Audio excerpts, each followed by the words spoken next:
Buff Nation, we have a huge weekend coming up against the University of Utah Utes. They're coming into town, but we also got big noon kickoff that's going to be in Boulder. And what we're finding out today is quite exciting. Truly, an IMG pipeline is coming out here to visit, filled with 5 stars, 4 stars, and I'm sure we'll be finding out more, but this is turning out to be a really important recruiting weekend for Colorado. We're going to break it all down for you guys, all the recruiting news and updates that you need to know, alongside an in-depth preview of Colorado facing the Utah Utes, live on Facebook for the first time. Y'all be sure to check in if you're tuning in there.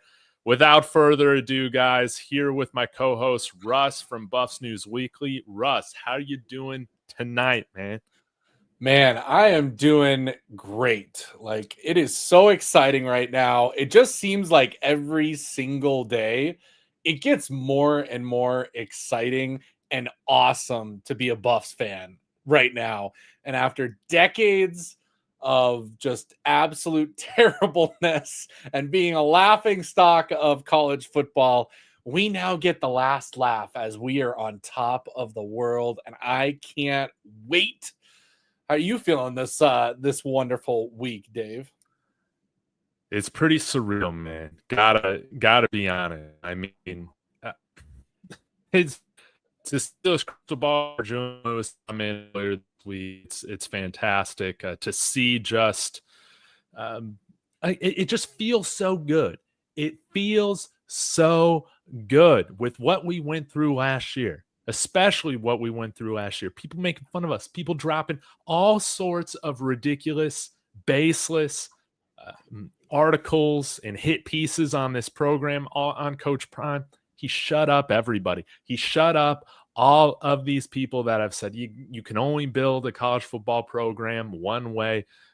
Hey, I think Coach Prime is showing that you can do it a handful of different ways, but what's really important is that you stick to your guns, and that's what we're doing. I mean, we get a fantastic victory against Texas Tech in a really rowdy environment.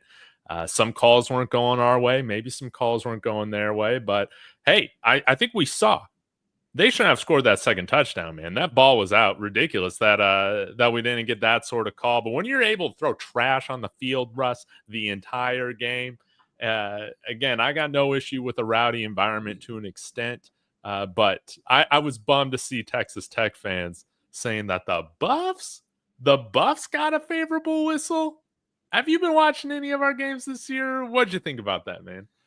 No, I was right there with you. I said that after the game. Like, it went both ways. The refs were just absolutely horrendous, period.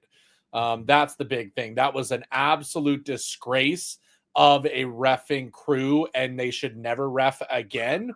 All the way starting at the beginning of the game when they made Shador put on a shirt in warmups after, he's kind of had the same routine all season long and never had an issue. You knew when that happened that the day was not going to go well. And it was just one thing after another. And then to hear the referee, and I mean, I went off on this on Sunday, to hear the referee when Coach Prime says, hey, our guys are getting pelted with water bottles and stuff on the sideline. Can you do something? For the ref to say, oh, well, your kids are blowing kisses after they score a touchdown. That does not make it okay. I don't care what you did after scoring a touchdown. It never makes it okay to throw things as a fan onto the field at players. What universe do you live in? And so hearing that and seeing that and seeing Coach Prime's response, which 100% justified, just goes to show how absolutely atrocious that reffing crew was. Yes, they missed the blatant face mask on the sack in the fourth quarter. But like I said, I really wish they had at least, reviewed. I don't know if they did a super review or what they did on that touchdown, but at least go and look at it. Like, for us to have to go back after the game and look at it closely and be like, that was a lot closer than we thought. That warranted a replay. For it not to get that, again, it just goes to show that was just, they were not able to control that game whatsoever. No. And it really just does show the resilience of this team, man. We're We're handling those road environments better and better as the year goes on. And man, I know I don't want to dive too quickly into it right now, but I'm really looking forward to this matchup against Utah. It's been a long time coming. I put on my thumbnail before this, Russ. The Buffs smell blood in the water. This is a team where I rarely come out and say this, but this is a team that we should come out and absolutely destroy. I want to see them quit on the field just like we made the Arizona Wildcats quit on the field, and there's going to be a lot at stake for us to put on a good show. This should be the biggest win margin of the season. And again, we're not speaking hyperbolically. Like, I have all the respect in the world to Utah as a program. I have all the respect in the world to the coach of Utah. I mean, when we talked about this game in the offseason, I said it was going to be the toughest game of the season. But unfortunately, Utah has been completely ravaged by injuries. And the injury bug just reared its head again this week. Knocking out again their backup quarterback for the season, alongside their number one offensive weapon, I like to say. I know people say the running back, but their tight end, who scored 2 touchdowns last week in the BYU game, he is also out for the season. And so it just keeps coming and coming and coming. This is not the Utah of last year, which is sad because we almost beat Utah last year with Ryan Staub at quarterback. And here we come with the momentum, with everything going right, with Shador and Travis ready to go. Like, there is no reason that this is a massive margin of victory. And in all honesty, we've talked about this a few times this season. If we don't do what we need to do in this game and really take it to them, that is not a good sign for who we are. Like, this is the type of game where we go in there, we put our foot on their throats, and we end this game from the get-go. And there is no time or chance for people to say Utah was in that game whatsoever. Yeah. There's too much at stake, Russ. Just like you broke it down. Like, it's important. We got a lot to play for. But before we dive in too much into the details, you've been the recruiting guy. I mean, you were live, about 2 hours ago, talking about just the insane news coming out of nowhere that we got all these visits from IMG popping up. Why don't you break it down for us? And I can handle the visuals if we need to share the screen or whatever. Yeah, no. It has been an interesting 48 hours. I know you went live yesterday to talk about the Julian Lewis visit to Georgia. You do not need to worry, Buffs fans. That is not a big deal. I said it on my stream, Dave. What I've loved to see, and I don't know if you've seen this, Georgia fans are commenting on it. And rather than like come after us Colorado fans or USC fans, they are all saying the same thing. He's going there for a free ticket. We're not recruiting him. Like, they even know it. No Georgia fan is saying, oh, we've got a chance at Julian Lewis. No, they understand what this is. And in all honesty, I want to say that it's a little bit of a smokescreen. I don't know how much of a smokescreen it is. I think it's just Julian Lewis in his backyard, not having to travel. I want to go to one of the most popular football games in the country this weekend. I'm not able to travel because of the playoffs. Let's, go enjoy this game. So with that being said, we had all the crystal balls for Julian Lewis this week. We're up to 4 crystal balls total. Oh, okay? Yeah. Every national pundit and then Adam Munster Tiger locally has given the crystal ball to Julian Lewis to Colorado. Okay. So Adam dropped it. It was either Adam or was it who's the other one? Shoot, I can't even remember. One of the local guys did also. We had a local guy do it. Okay. Yeah. Awesome. They also matched it, but that was after Wilt Fong and those guys put out their crystal balls. So that's where I'm thinking, hey, this is a done deal. And for this to happen this week, and now all of a sudden the news that we get today, I am thinking we are getting some massive momentum. And I also believe that Julian Lewis is already committed, Dave. I think he is a silent commit. I think the team knows. I think the recruits are finding out about it. And that's why they're coming. So the big news today, 2 recruits that were here 2 weeks ago are all of a sudden back in Boulder. We literally find out today they are on campus as we speak. Tom Loy talking about this. Well, Tom Loy was really late because it was us fans that found out first. Because again, people on campus just knew and saw them. And then Adam Munster Tiger did write an article, and then the national people picked it up. But they were so late in this because, again, they keep saying that we don't have a chance on some of these guys. The big one is London Merritt. That one is, I think, a lock. I think he's a lock for Colorado. He has been a lock. That one's not as big of a deal that he's on campus. I truly do. I think we are in great shape with him. I think that's going to be a flip from Ohio State to Colorado. Now, the other one is one that people this week have said we're out. They've said he is locked in at Michigan, and that's Boateng. Boateng, the linebacker from IMG, who, by the way, this dude is a man. Like, he is already a man. That guy can come in and start next year at linebacker easily. So everything has been trending towards Michigan. He got some crystal balls to Michigan. Yep. It's just looking like that. For him to all of a sudden show up on campus again in 2 weeks and right after Julian Lewis commits, that to me tells me that maybe we're picking up a little bit of momentum. We were a late offer on him. Yeah. I've loved these last couple weeks, Dave, because we keep offering all of these people in the last couple weeks who are hard commits elsewhere. We don't do that lightly. That is done for a reason. It is obvious that we've had conversations with them. There is a high likelihood of them signing. And I think the biggest thing is it all relates to the Julian Lewis saga and what is happening in recruiting. So these two back on campus this weekend, back visiting the team for multiple days because it's only Wednesday. They're going to probably be here till the weekend to watch the game.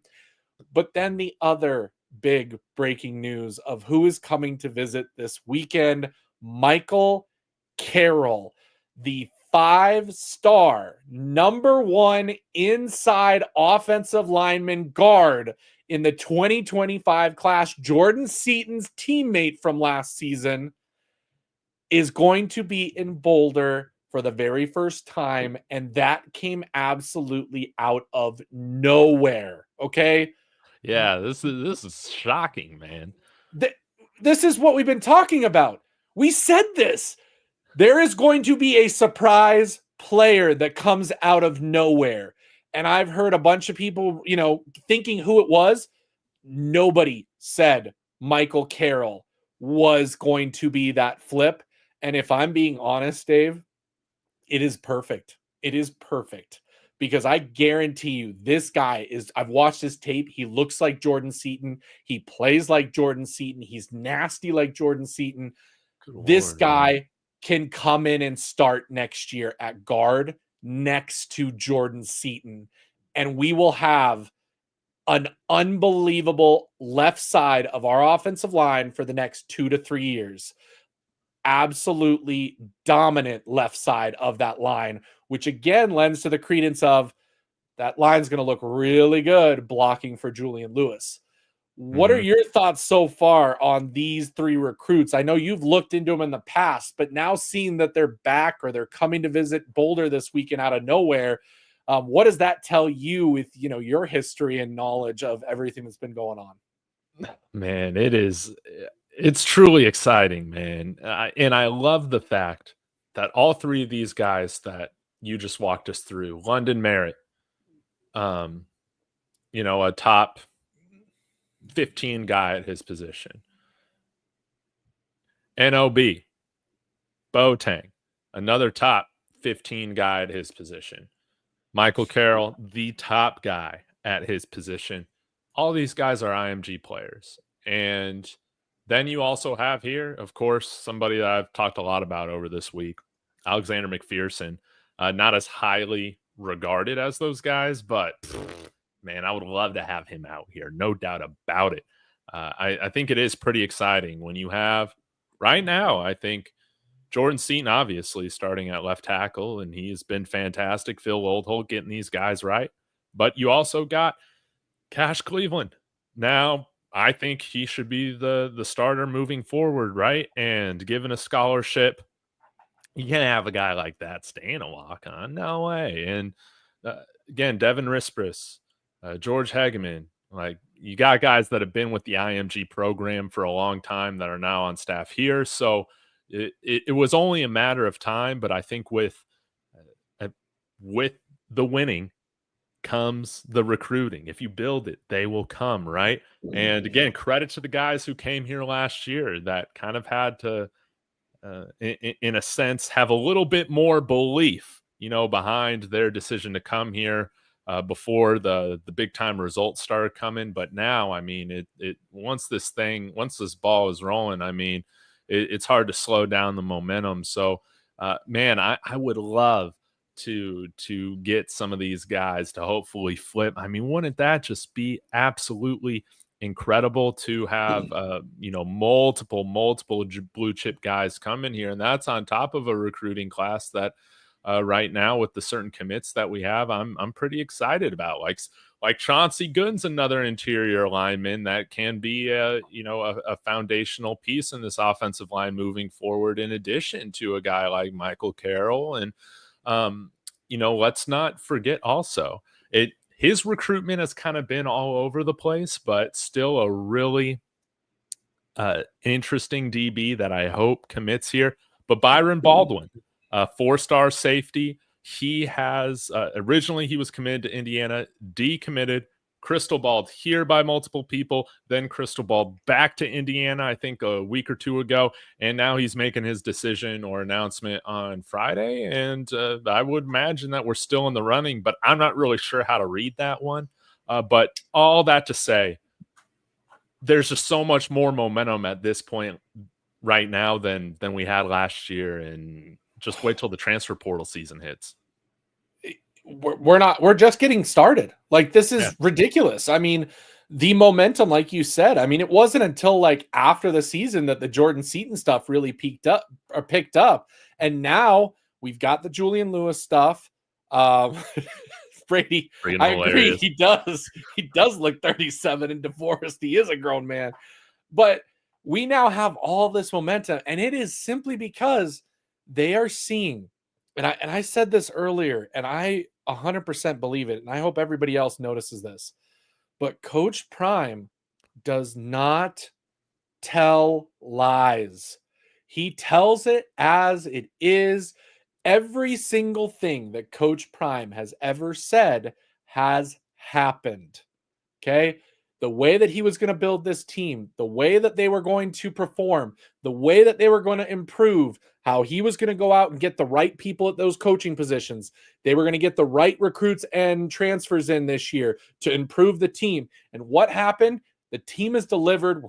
We're 7-2. Like, we have a chance at the Big 12 championship. If I'm all these recruits, I'm saying to myself, you know what? When Coach Prime talks to me and wants to recruit me, he is being 100% honest with me about everything he says to me. When other coaches may fib to players or say lies or say different things, like Coach Prime is real. He has my best interest at heart. It isn't solely about winning. It is about how do I get you developed and get to the next level.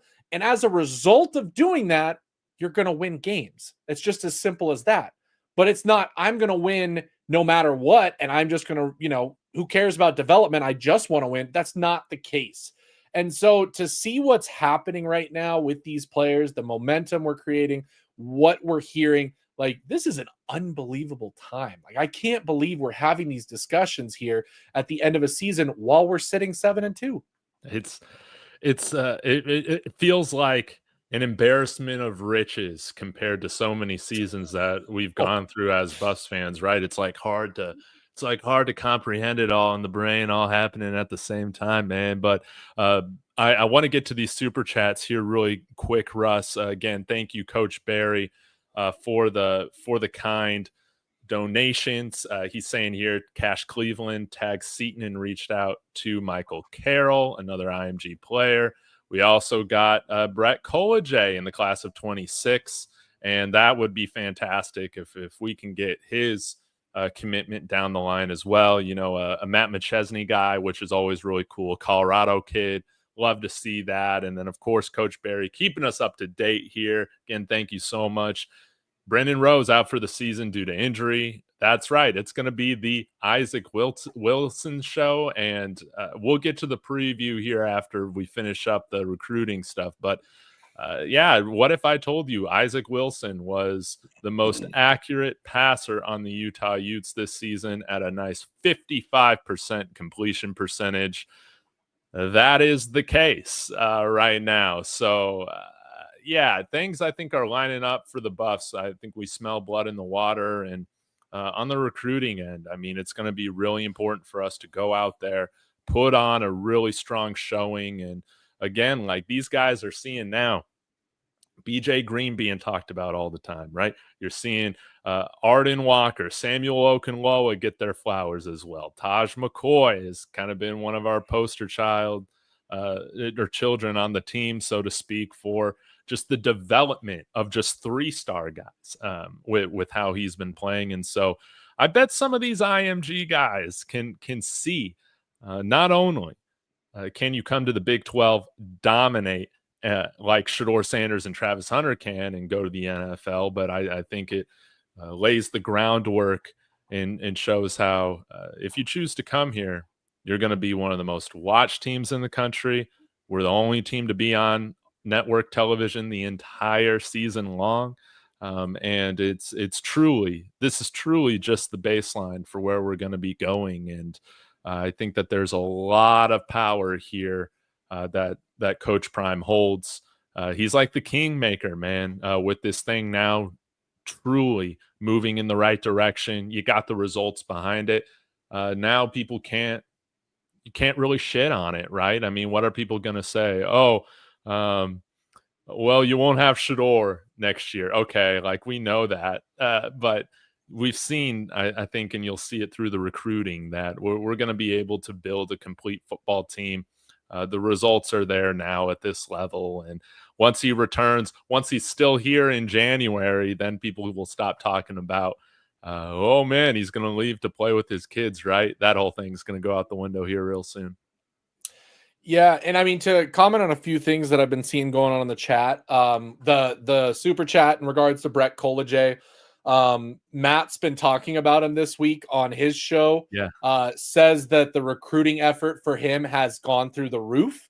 Breck told him that literally now in the last couple weeks, he is talking to Colorado on a daily basis, whether it's the recruiting staff, whether it's Coach Lodeholt, they are going hard after Breck. My guess is we do end up with him. The same with Deacon, who is another dungeon, kid for 2026, another offensive lineman. Dave, we're finally doing what we've been asking for decades, which is Colorado is well known for our offensive linemen. Okay, they develop very well. They are not, fly off the page 5 stars out of high school, but they're guys who are starting for the best programs in the country their junior and senior year and dominating. So if we can throw a few of those guys into the cupboards for, a couple years down the road, that is what you do to develop an offensive line. It's one of the few positions in college football that I do believe is more of a high school thing than it is a transfer portal thing, as we've seen. Transfer portal is just all over the place. And if you're truly a good offensive lineman, they will pay you to stick around because you are a dime. Like, you are literally a very important thing. Whereas a receiver is a dime a dozen, a running back is a dime. Like, you can get those everywhere. They fall off trees, right? Mm-hmm. So an offensive lineman's not that case. You're not going to just let somebody walk out. And then the other comment I saw was about, Rick George opening his checkbook. I mean, we heard this week that it looks like, we could get NIL to around $20 million ready to go for Colorado. And so who said that? I can't remember where I saw that. I saw something with Rick George where they interviewed him or somebody else did. I got to go find it again because we were talking about it in another group chat. Just how, it's coming. The checkbooks are opening. The boosters are seeing what's up. And the biggest kind of draw to why this is happening is when you talk about blood in the water, we're also seeing blood in the water when it comes to the Big 12. We are about to completely dominate the Big 12 for years to come. Like, there is not going to be a team that's going to be able to out recruit us, out get the transfer portal, none of that. And what is that going to lead to? Total domination of this conference and an easy path to the college football playoff year First after round year. bye, a first round bye in the college football playoff every year. That's what I'm talking about. Dynasty. I mean, it's kind of crazy. It's kind of crazy. Yeah, Coach Barry did do that. So he confirmed. We heard it somewhere. But it was confirmed that they're up to 20 mil, which tells me, hey, the pocketbooks are opening. We're starting. And oh, by the way, quick plug to everybody because it got announced today. There is a Buffs credit card now that you guys can get, and it does support the NIL. So if you guys want to get yourself the coolest looking card, I will admit it does look pretty darn slick.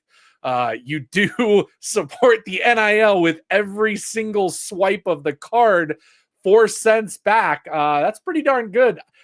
Do other schools do that? Like, I don't know if I've heard of that before. Some of them have that. Yeah. Some of the local, I think some of them do. But you know what the Buffs need? They need to partner with an airline where you can help out the Buffs as well as get those points to go see them on the road. That's what I really want to see. But this is a great start with the Visa signature card. I think that's really exciting.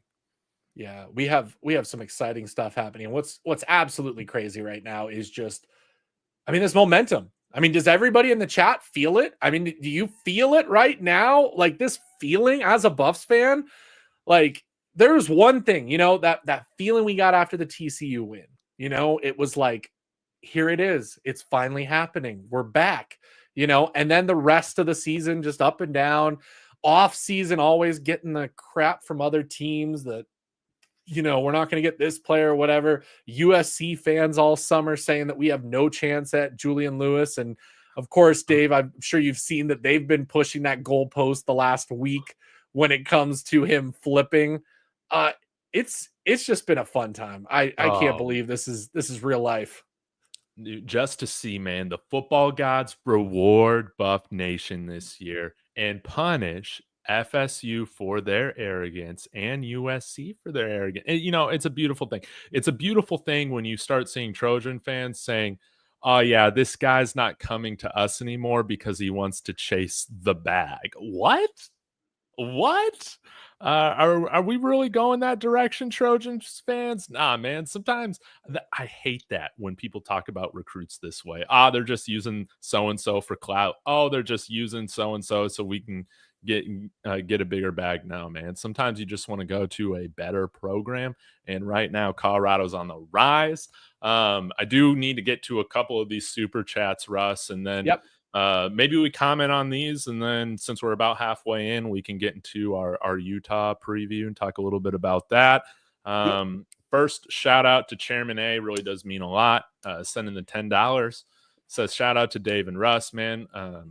Wishing his blessings to you and your family. Judging from well-off videos, it's looking like Shador is going to be looking for the deep throws, bro. And now I'm worried if the O-line can hold. We'll definitely get into that with Utah's defensive line, but they ain't just going to roll over, even though they're held together with some tape and staples right now. They're going to try and muck this game up. Comments, Russ? No. I mean, we'll get into it here in a second when we get to the preview, but go with the next super chat here. Yeah, this is related to recruiting. Again, thank you so much, Eric, for the $5. He says, hey, fellas, when y'all hear about Juju going to Georgia, what comes to or when y'all hear about Juju going to Georgia, what comes to mind?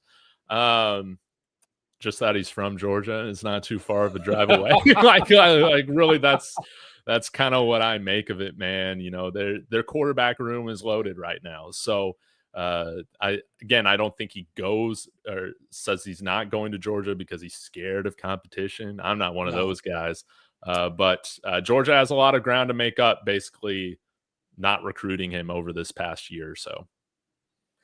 Yeah, I don't worry about it, guys. Like I truly think the timing on that was kind of interesting as well. I mean, literally 3 crystal balls drop, and an hour later, it's announced that he's going on an unofficial visit. Not even an official visit to Georgia. Like, come on, like, Yeah. don't worry about it, guys. It's trying to freak you out, Buffs fans. RELAX, as Aaron Rodgers said. Relax. Yes. Yes, yes, yes. And lastly, Coach Berrigan, thank you so much. He's saying, yeah, USC just got put on probation 1 year and 550 grand for some violations. Too many coaches in spring practices. It's interesting. It's just interesting what programs are fined and targeted. But Lincoln Riley, a disaster. What is going on at USC? Total cultural issues. Will we start to see some hit pieces on USC this offseason and FSU? Will these fans have to suffer the way that they put us through suffering this past offseason? I sure hope so. It is. It's a culture problem, Dave. I don't know Yeah. what's going on there at USC. I think it needs to be studied. I think Lincoln Riley's jumping to the NFL with Caleb Williams. I don't think he's going to stick around. What else? What am I missing as far as comments go? I think that covers most of it. But yes, USC in absolute disarray. Also, Dave, this week, couple other things. Nebraska changed coordinators mid-season. What's going on with Nebraska? I think that's the end of them. That's not okay mid-season, right? That doesn't ever happen. Yeah, and they might not make a bowl game, man, which is crazy. I said that they'd be a 10-win team. Look at me with egg on my face. You know, if I could have gone back to the beginning of the season and said, hey, you're going to get killed by Nebraska, but the season will end up like it is, I might take that. Yeah, I was upset in the moment, but I'm definitely loving the era that we're in right now. We're flourishing. It's been a lot of fun, and that's why in the Pac-12 again, why this matchup means so much to me, and probably you too, Russ. But the Pac-12, I mean, Utah embarrassed us so many weeks, yeah. so many years. Man, they made us look like the doormat of the conference, which honestly we were most years. And this is a program. I mean, you saw the just another series of just mind-blowing, ignorant comments from their athletic director this weekend after losing the Holy War. It's crazy, but this is Utah. I mean, that is Utah. That's kind of their MO over the years since they've been in the Pac-12 is just, they want to carry them. They literally believe they're like Texas of the West. And, they've done this all with former Texas quarterback Cameron Rising on the roster. But now, as you've seen, I mean, they just cannot rely on him to stay healthy anymore. I think he might come back still for 9 years, incredibly like 7-year medical rapture. This is a team that is, while I believe Kyle Whittingham is one of the better coaches in college football, I have said best in the past. But now you got 2 years of him just not being able to work around injuries to their quarterback. And I start to have some questions. But ultimately, this is still a very well-coached football team. Their defense is the best in the Pac-12 or in the Big 12 right now. That is something to definitely respect. But you have to wonder if this defense is going to be on the field quite a bit with just an absolutely anemic offense right now. General thoughts going into this matchup? Yeah, well, Dave, I mean, speaking of that history with Utah, when was the last time that Colorado beat Utah? You tell me. That would be 2016, which was also the season of what?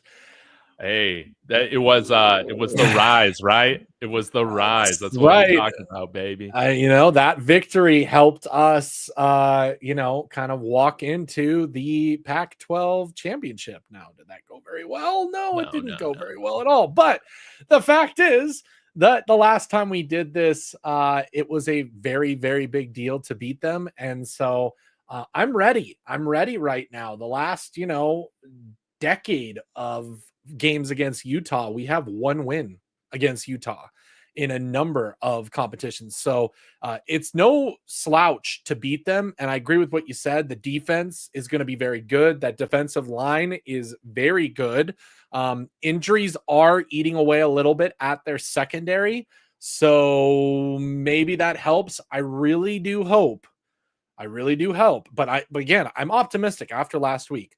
Seeing the team see that screens were working so well against that team in Texas, and then seeing the team just say, you know what?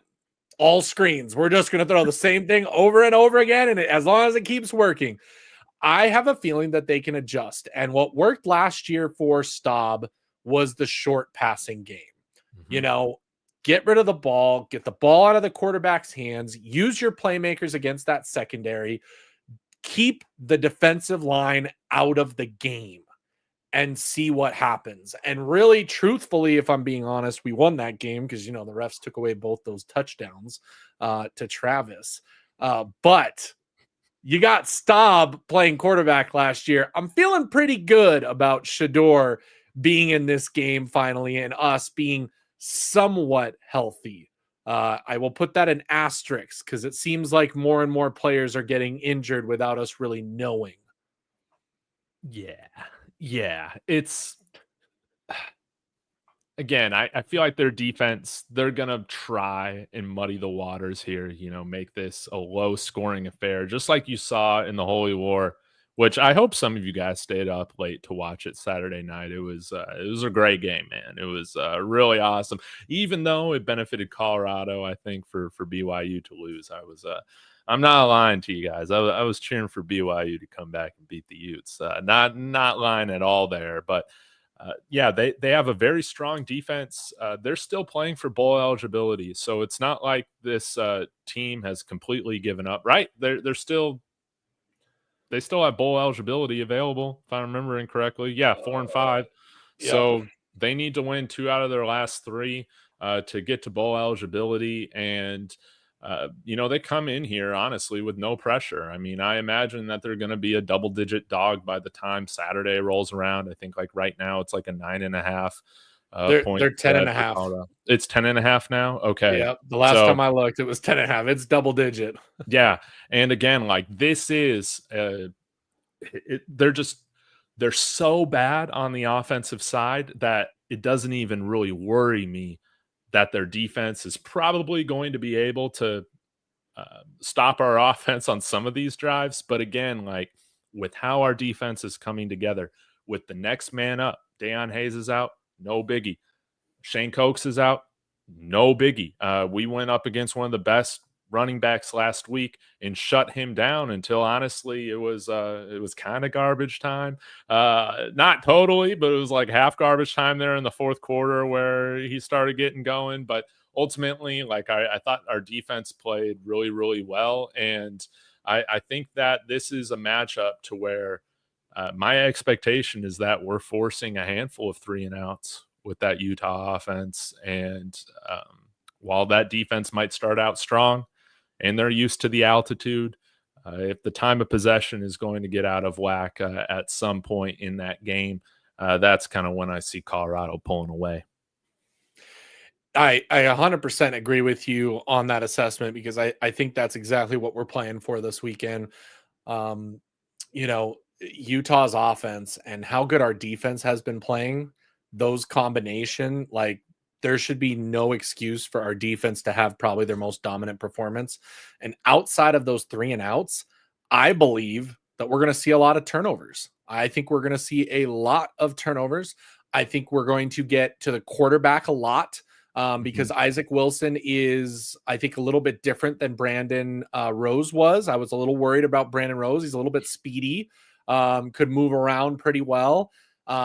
I think this actually, this is a huge benefit for Colorado to get the, pocket passer back in after not having played for so long this season, coming off the bench after being benched at the beginning of the season. unless, just all of a sudden, hero game, it just lines up really well for our team to kind of feast and eat and continue doing what they're doing. The only question will be, can the offense, get going? Can they figure themselves out?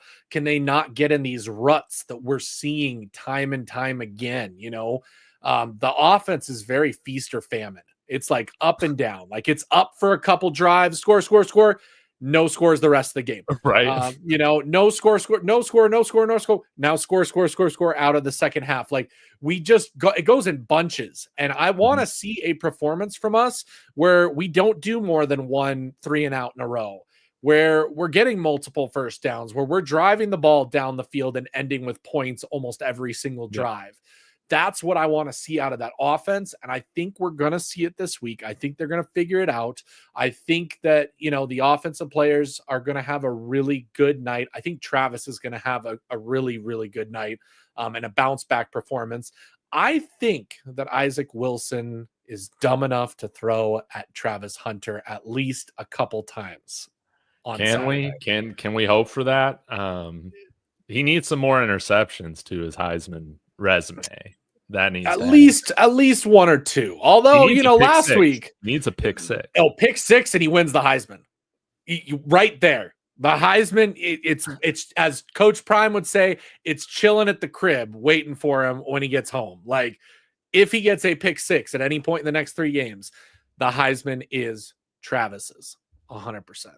Yeah, I wanted to pull up here some of the stats here from Isaac Wilson. So you guys just have kind of a general idea of what's going on. But again, he's been their most accurate passer with 55.4 completion percentage, average of 6.8 yards per attempt, which actually that's what Shedeur had this past game, which is very uncommon for him.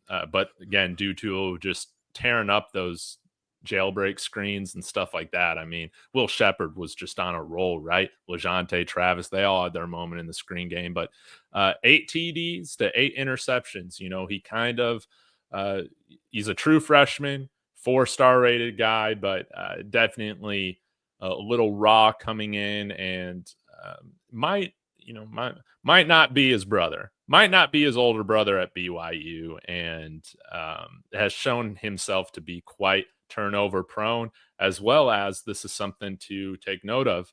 Last week, Brandon Rose didn't take a sack at all against BYU. That's something to notice. Isaac Wilson, 14 sacks. So he's somebody that can hold on to the ball quite a bit. I have watched some Utah games, watch some Utah games, and yeah, he can hold on to the ball. So as long as we're able to get pressure, which is something that I think now, Russ, we can have confidence in us doing against most, if not all, offensive lines in the Big 12, right? This should be a nice day for our defense, and hopefully we're generating a lot of turnovers because they're going to play through their running back, Micah Bernard, really good running back. But like you pointed out, it's Dorian Singer and kind of a bunch of other guys at this point with their tight end. I don't know how to pronounce his last name. It's Kuthi. Yep. Kuthi out. So Travis Hunter will take on Dorian Singer. The funny thing is, many of them do not consider Dorian Singer their best receiver. And Kuthi is not the only one that is out injured for Utah. They are missing 2 of their receivers from the last look that I saw. I got to double check who they were. Micah Pittman going to play? See, I don't know. I need to find a good, they're one of the few that actually put in an injury report. So let's see. He hasn't played in a couple weeks. So Parks is out. Wow. Is he their number 2? Yeah, their number 2 most productive receivers, Parks.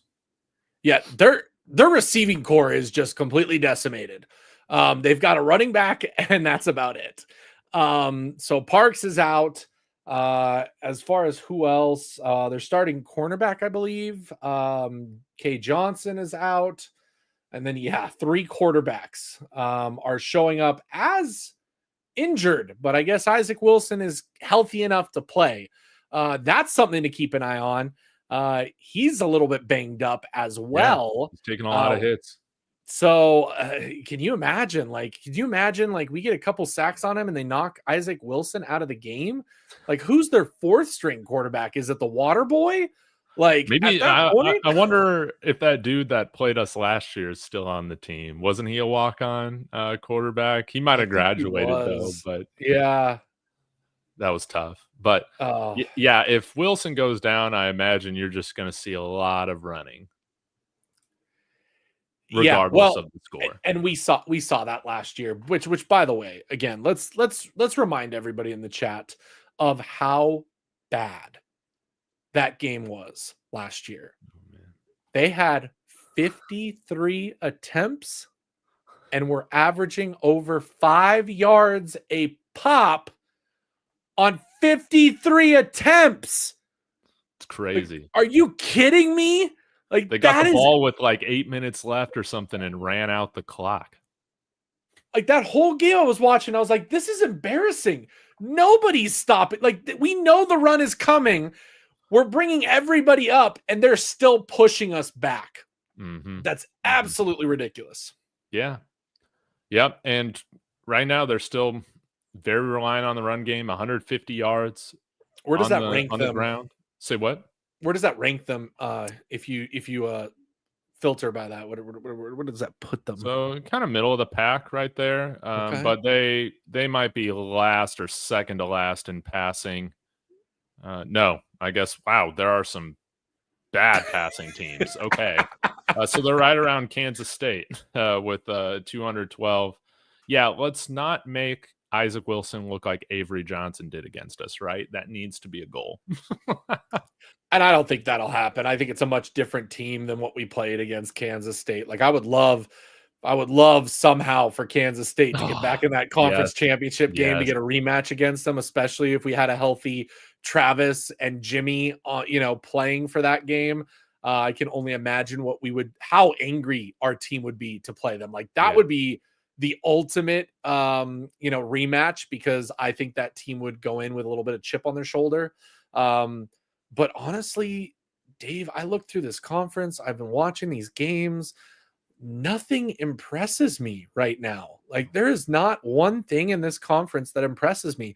BYU, and they're undefeated. Like, they've almost lost like 4 or 5 games where they've gotten lucky right at the end and pulled out a victory. So, like, even them, if we played them in the conference championship, I am not too worried that if we play our absolute best, we don't beat every single team in this conference. We're peaking at the right time. At the right time. And I think that, kind of looking at the defense here, guys, again, like Utah, top in the conference, 307 yards a game. They're only allowing 17.1.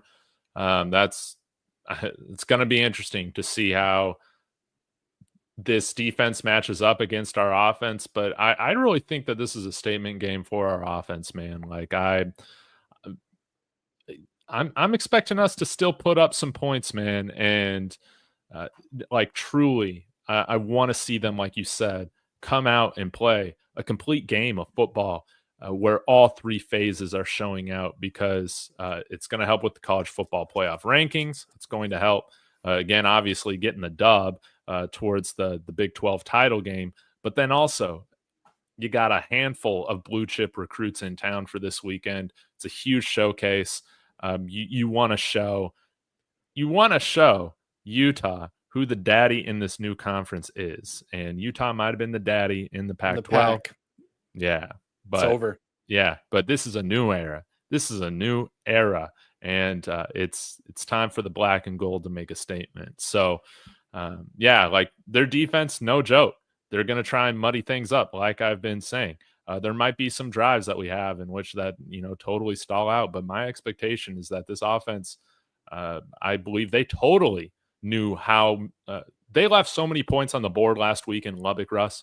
with how the Oh, defense yeah. is forcing those turnovers, giving them great field position, and they just didn't finish, man. Like, truly, let's bounce back this week and truly capitalize on what I feel like is going to be a fantastic performance from our defense against, an offense that's just kind of held together by tape right now.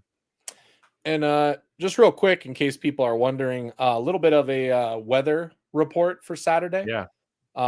Clear skies, sunny, high of 48, which will be achieved around noon. So the high will be during the game. That 10 to 1 o'clock space will be the warmest part of the day. So we're not playing late at night when it's supposed to be below freezing.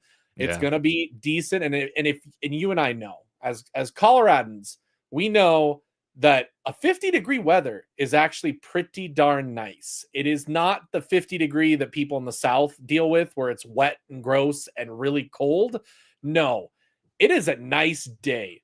They will be perfectly fine. I'm happy to report that, the recruits are going to get to see maybe the last bit of snow that happened, because it looks like it's supposed to be sunny for the next couple of days in Boulder. So the snow will probably be gone by game time. And yeah, we're just going to get a nice, wonderful day in Boulder. The recruits are going to get to see Boulder in all its glory. And I feel like it is a good weekend for a Buffs dominating win. I love it. I love it. Well, shall we get to our predictions, and then we can cover the super chats that I have neglected? So sorry, y'all, but we'll get to them. Yeah. Well, how about you go first? Let me know your offensive player of the game, since I went first last week on my offensive player. Oh man, offensive player of the game. I'm not going to say Jimmy Horn. I do wonder if he sits this week, because it's going to be very important for us to not to look ahead. But Kansas is getting hot right now, and honestly, about time. They were supposed to be a player in this conference, and they didn't wake up until here last month of the season. So I want to make sure Jimmy's all good to go against Kansas. So for my player of the game, Will Shepherd. Will Shepherd, just gonna go with Will Shepherd, man. He's due for I think another big game. He had a touchdown and led us in receiving last game, of course, but I got a feeling that he's starting to stack performances, and I could see him putting up his best game of his Buffs career this week. That's a good one. I think I'm going to go a little off the board.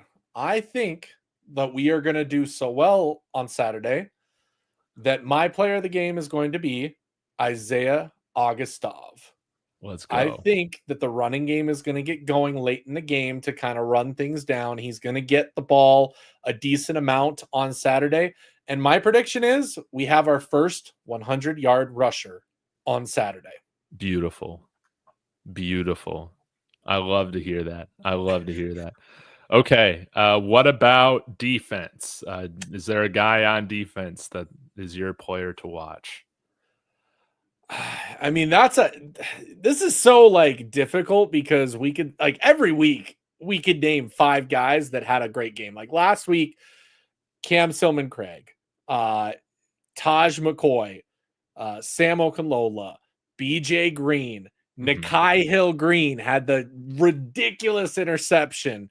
But because of the style that Utah will play, because of I'm assuming they're not going to try and pass it as much and put the ball in Wilson's hand as much, I'm going to go with Nikai Hill Green, because I think the linebacker is going to be the most important spot this game. I think that's going to be a big aspect to us being able to stop the run, but also being able to defend the pass, the quick pass over the middle that they might give to Wilson. So I think Nikai Hill Green is going to be my player of the game. Beautiful. I'm going to piss people off with this one. Shiloh Sanders, baby. Shiloh Sanders is involved in 2 turnover plays. He's involved, whether it's forcing or intercepting. Shiloh's going to have a game, man. That's my feeling about it. I want to see him ball out. It's going to be important for us to stop Bernard, this rushing attack, and it's time for the headache, gang. to silence the haters. I want to see it. So with that being said, Russ, have you thought about this prediction, your score prediction, anything like this? What did we even predict last week? I can't even remember. I do, because I was almost spot on. I did 42-31. Oh, and I had the same prediction as you. You had almost near, I think. I think you gave them maybe a couple more points. We both said 42 for Colorado. I know that. Oh yeah, I think I had them winning by 10. So yeah, something like that. We were 1 point off. It was pretty much the same thing. But yeah. Hey, we were pretty darn close. Yeah. Pretty darn close. I think we were. So what's your prediction for this game? I'm gonna go 34, Colorado 34, Utah 10. 34-10 is what I'm going to go with. I'm giving the defense their love this week. I'm not going to do the absolute insane high score for the offense, because I think they'll pull back just a little bit. So I'm going to go 34-10. I love it.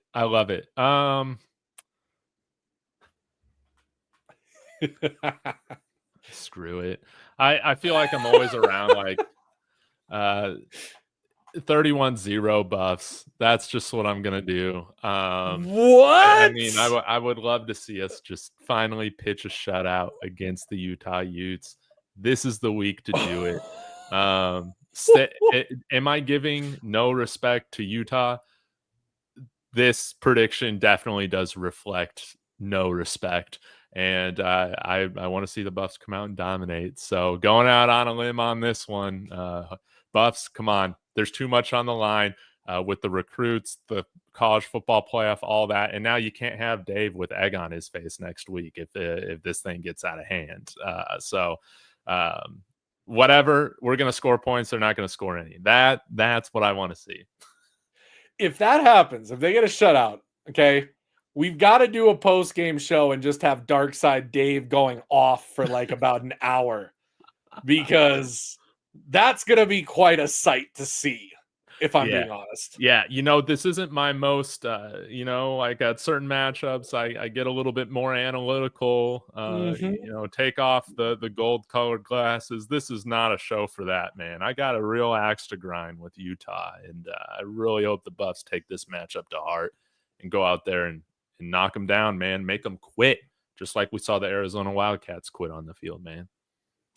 Yeah, I can't wait. I can't wait to see that. And by the way, the super chats just keep pouring in today. Yeah, let's handle these again, guys. Thank you so much for your patience. Let me get started here. I'm just going from the earliest to the most current. So thanks again, Eric. Sending $5 your way, Russ. He's saying, what is your take on CU against some of these blue bloods? Because schools like Penn State or like a Miami is not much better in a neutral site. Yeah, where do you see us stacking up against some of the blue bloods across the country right now, Russ? I mean, it's hard for me to say and be able to really tell. We don't have a lot of common opponents, things like that we can compare to. I think it's going to be just a completely shot in the dark if we get matched up against one of them. I do love the fact that it would be at a neutral site, because I'm sorry, I do not want to ever play Penn State in Happy Valley. That is like the dumbest thing a team can do by choice. Obviously, you're in the Big Ten, you don't get a choice. But if you're scheduling Penn State in Pennsylvania, heaven, help you. So that's one thing. Miami would be interesting if we went to Miami at some point. Like, I would love to have that as a home and away series later on, because I think Coach Prime would use that as a prime opportunity to be recruiting. I'm not sure. I will say this. If we get matched up against Miami, that will be the most watched football game of the entire year. I'm calling it right now. I think it would be a lot of fun, man. Yeah, I mean, I think with Miami or these other ACC schools coming out like that, or that end up coming out into the college football playoff, I would feel like we'd stack up really well against them. There are some teams, more so like stylistically, the strength of different positions.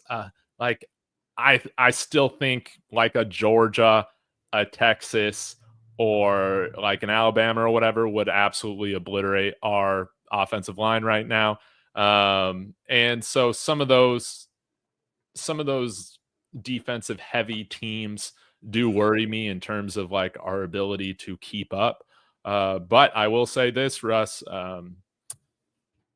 I would love to see any matchup, man. Like I think that there's a fighting chance at minimum in all these matchups if we're able to make the college football playoff. Again, really what it comes down to is can we protect Shador? And I think our defense is going to be giving a good effort and good showing here through the rest of the season. So who's to say? But stylistically, there are some programs out there that worry me more than others in the top 15 or so, top 12. Chairman A, thank you so much for the $5. He's saying our defense can handle Utah. I won't be worried with Kansas. We have to start off fast and stop their hopes and dreams. Man, no mercy. That's what I want to see. Let's pitch a shutout. The worst defense in college football last year, pitching a shut. I don't care who it's against. Pitching a shutout. That'd be a beautiful thing. I want foot on throat. I want to just stomp on Utah, stomp the light out of their body, and just come away with a massive victory that will embarrass Utah fans after the years of embarrassment that we have faced against Utah. Yeah, they've done this to us so many times, man. And it would be great if after a matchup like this, they just leave and go back to the Pac-12, right? You know, that would be great. You know, just get on out of here. But yeah, let's destroy them. And I want the Buffs to take this matchup personally. This matchup means a lot to Buff Nation. Not that it's been a rivalry, because like you said, you know, they've destroyed us. But it's time for them to know who their daddy is. And for some reason they want to talk like they're the University of Texas coming into this conference. And I just don't understand it. Coach Barry, $5. Utah offensive lineman Michael Mokofisi is got injured during the Houston game. Okay. So let's just say that the hospital list for Utah is a mile long, and again, we have no excuse to BTA this team. If we are struggling, that is not a good sign. Something went wrong. Okay, guys, something went wrong. Yeah. We got to bring it. Northside sending $5 your way, Russ, saying great show. Appreciate you, Northside, as always. And then we got a couple more $2 from Northside to you, Russ. He's saying, will TB move to DT permanently next year? I mean, that's it depends on what happens in the offseason. It depends on who we bring in. It depends on how he does. It sounds like he might get some more play this weekend, is what we heard from Coach Prime and the different pressers. So, you know, if he comes out and balls out 100%, but I think he's just trying to find some place to belong on this team. And I think Coach Prime wants to find that for him because he's a hardworking dude. Like, there's no reason that he shouldn't be seeing some sort of playing time, but can we find a spot for him? Who knows? I'll be interested to see what happens in the offseason with TB. No doubt about it. Yeah, I kind of echo that. I think right now we're going to lose a lot of guys on the defensive front this offseason, so he might have a little bit easier of a path to playing time on there. That might be a little bit more of a immediate position of need. But again, we don't even know what the transfer portal is going to look like yet, and we could bring in a whole two deep like we did this year, essentially, again, and see how that goes. Just real quick, somebody said TB, it's his last year. It is not, because of the NCAA ruling last year. When he missed that year due to ineligibility, they gave him his eligibility back and gave him another year back. So TB at least has another year next year, so he can come back. A lot of people thought that he was going to do so well in the offensive line that he might make the jump to the next level. I don't think, unfortunately, he's done that enough this year, so I think he will be back. Yeah, and yeah, I think, again, like I was impressed with how Tyler Brown has bounced back. I think he's played better over the last few games, but I think we need to be looking for probably 3 new starting offensive linemen this year. Again, it is helpful if some of those guys do return, just being veteran players, but that you want to make a serious run in the college football playoff. We can't have an offensive line to where you're just scared of some of these defensive lines. Not they're scared, but like us as fans, we're like, man, I don't know if our offensive line is going to hold up against something like a Georgia or something like that. I think we still need to be looking to build this offensive line up significantly, and it looks like that's what we're doing. Especially if we go with a freshman quarterback next year. I want to give him as much protection as possible. I want to give him more protection than even Shador had. Shador worked his body up to be able to take that beating. A freshman quarterback will not be able to withstand the like type you've of seen hits with Isaac Wilson. Yeah, exactly. So I hope, and again, I mean, the recruits this week tell me that we are prioritizing getting bigger, stronger, better on that offensive line. I have no problems with starting Michael Carroll at one of the guard positions if he came to Colorado. So he's one of the few freshmen that I could see start. But again, bring in some depth, bring in some freshmen, and have them battle it out, get the very best offensive line you possibly can out there and improve as much as you can. Yeah, I think we'll see Benson return, Kareem Harden return, a handful of these veteran players, and they still might be the best guys immediately next year. But I think, like, again, you need to have some guys wait in the pipeline, have a hot scene. Anyways, last one here, Northside saying CU's the new OU of the Big 12.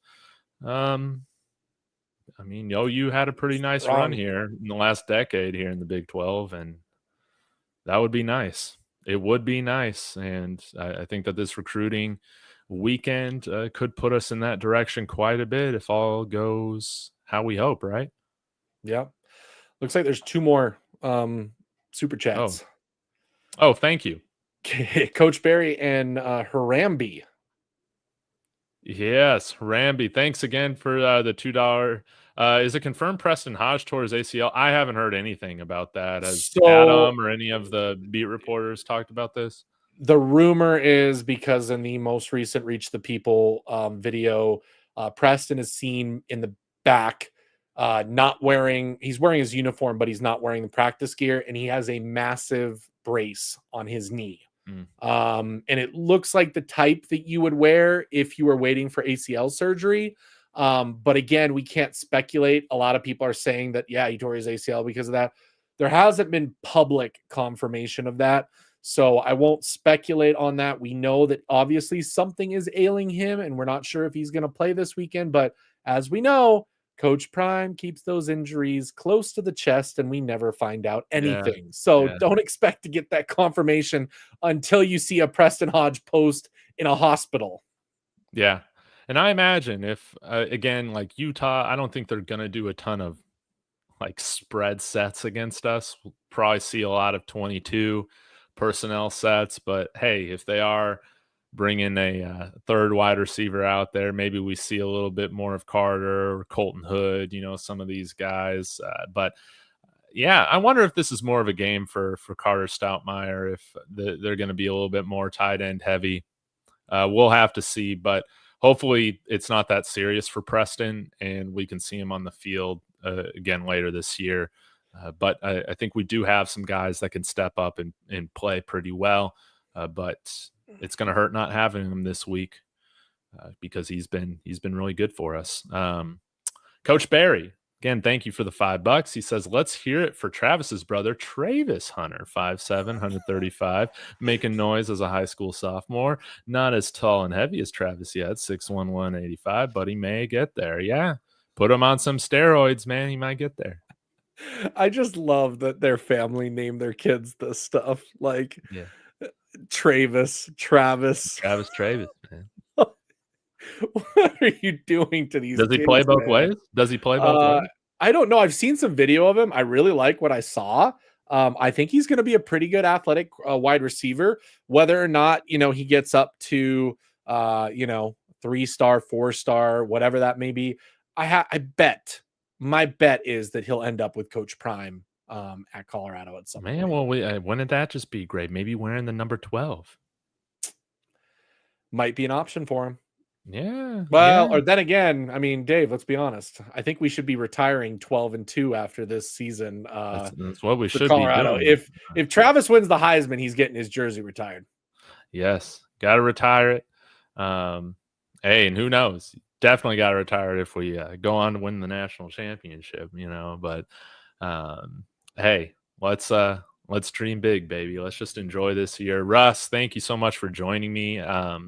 Shout out to everybody in the chat. I mean, y'all are fantastic. Let's hope it's just an MCL sprain or something like that. Really appreciate you guys tuning in. We've had 500 people in here for most of the night, so please like and subscribe to the channels. Russ's link to his channels in the description of my video. Russ, what can the people be looking forward to seeing from you here soon? Sunday afternoons, we do a live stream talking about the game from the prior weekend, and I am cooking up a pre-recorded video that I will drop if some certain events happen. That's all I'll say. You can all speculate what that's going to be, but I'm working on a really fun video that I'm going to put up. Does it involve a belly roll?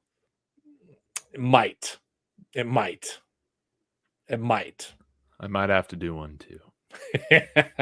So I'm putting together a really nice and fun video that would drop at some point. So keep an eye out if that pops, and make sure you guys share it, check it out, like it, do all that fun thing so we can get it going. But really appreciate all of it. And Gennaro, can you give us some hints? It's so easy. You don't even have to think about it, guys. You don't have to think about it. Just don't think about it and you're good.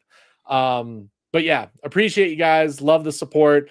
Love getting to hang out every Wednesday night with all you guys in the chat. And we'll do it again next Wednesday, celebrating a victory against Utah. Yeah. Let's hope. It's a really strong showing here from the Buffs and Kansas. This could, and we didn't even talk about this. This could be a trap game coming up because of Kansas, but I think this team's locked and ready to go. They know what's out at stake. Let's see them kill it this week. Guys, I'll be back tomorrow with some content. And you guys know I go live after every game, so you can catch me live right after the Buffs hopefully knock down the Utah Utes, and we move to 8-2. Until next time, guys, go Buffs.